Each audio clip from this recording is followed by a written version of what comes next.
આપ્યું। હું મકવાણા બાળકો થાનગઢથી બિલોંગ કરું છું। જેની અંદર કરીશું એ આપણી સંસ્થાનું નામ છે AWPL।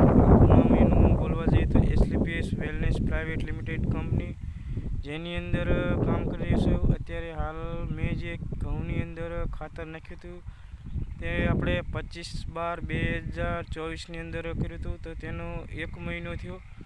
1 મહિનાની અંદર ઘઉંમાં ગ્રોથ પણ જોવા મળે છે અને સારું એવું ઉત્પાદન થાય તેવી રીતે પણ જોવા મળશે।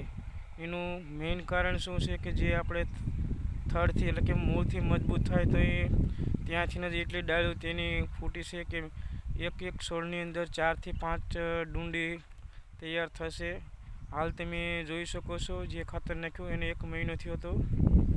1 મહિનાની અંદર આ નાનું મોટું જે કંઈ રિઝલ્ટ છે એ અત્યારે શેર કરીએ છું। ત્યાર પછી હવે બીજી વાર પાણી પાવાનું થાય છે તો એકવાર જે ખાતરનો ઉપયોગ કરશું અને બીજો નેક્સ્ટ વિડીયો પણ બનાવશું।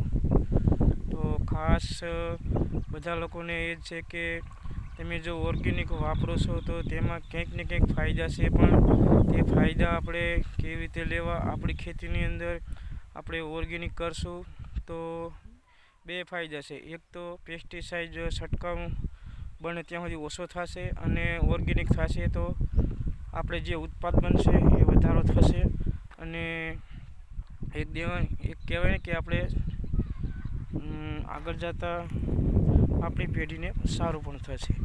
તો મેઇન આપણું રીઝન એક જ છે, પેસ્ટિસાઇડ બને એટલો ઉપયોગ ઓછો કરો અને ઓર્ગેનિક અથવા તો આપણું જે કંઈ સેન્દ્રિય અથવા દેશી ખાતર છે તે પણ વાપરી અને આપણે ઉત્પાદન લઈ શકીએ છીએ। તો બધાને આ વિડીયો બનાવવાનો એક જ મતલબ હતો કે 1 મહિનાની અંદર જે મને રિઝલ્ટ મળ્યું છે તે હું અત્યારે ખેતરની અંદર આવ્યો છું। તો તેમાં આપ જોઈ શકો છો મેં મારો વિડીયો બનાવ્યો છે, સાથે સાથે પાછળ આપણે જે ઘઉં દેખાય છે તે મારા જ છે। તો ખાસ જોઈ લો। ઓકે।